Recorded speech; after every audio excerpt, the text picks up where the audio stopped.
Dr. Joe Congini is with us right now from Sports Medicine Center, Akron Children's Hospital. Joe, what do you have for us this morning? Hey, Ray. How you doing? Doing well. Good. Yeah.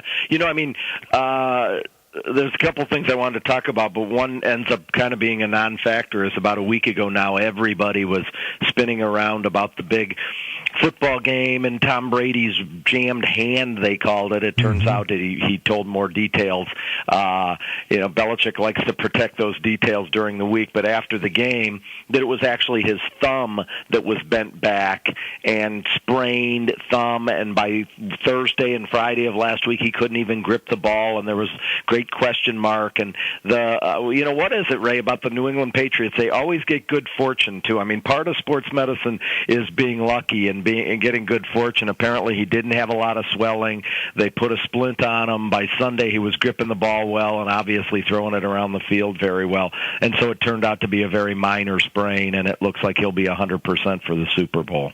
Yeah, I was watching that contest and thinking, my goodness, because I saw the tape on the thumb, and I said, how in the world is this guy doing this and getting it done? Yeah, when you sprain your thumb, when you bend it back, they told the detail about how he ran into Burkhead during the course of the week, one of his running backs, and it bent his thumb all the way back.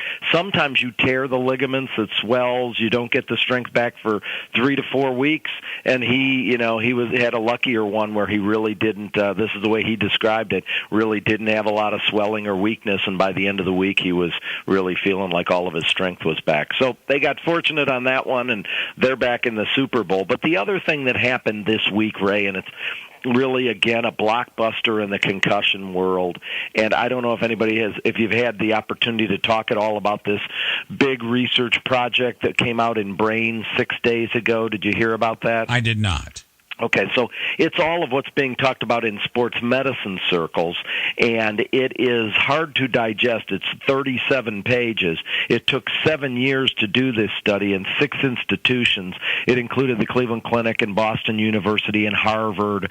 But what they have looked at, and it's concerning, and now people are drawing different conclusions from it, is what they found in young athletes in my world, in junior high school that have had concussions.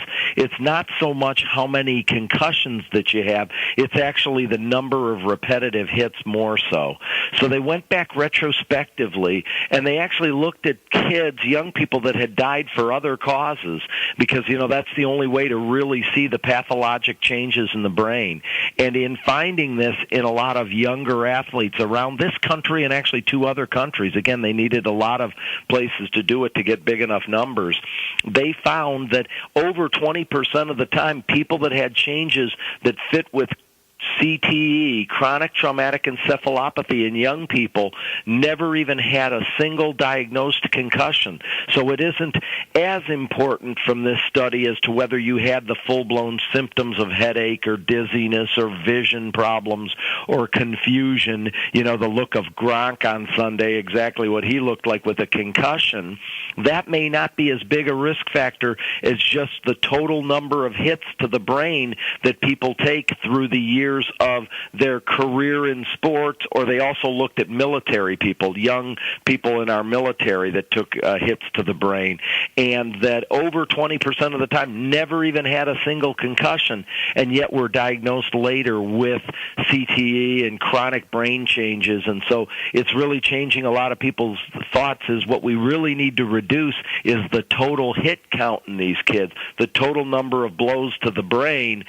And so the controversy welling up again now is, number one, the delaying of tackle football. I mean, talking about not taking any hits at all, playing flag up through at least junior high school and not playing. That argument is really red hot again this week.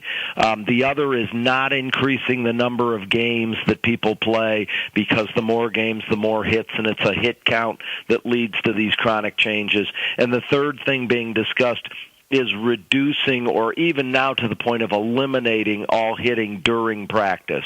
All hitting that's really non-essential hitting should be eliminated in the effort to reduce the hit count to the brain, which is really probably more important than the number of concussions. Very interesting. Joe, great stuff this morning. We'll get into some discussion maybe next hour on this topic and reach out to some of our parents and guardians and grandparents out there and get some feedback on that. Thanks, Joe. Always appreciate it. Okay, Ray. Have a great week. Thanks a lot. You too. Dr. Joe Congini, Sports Medicine Center at Akron Children's Hospital, with us at 1590 WAKR.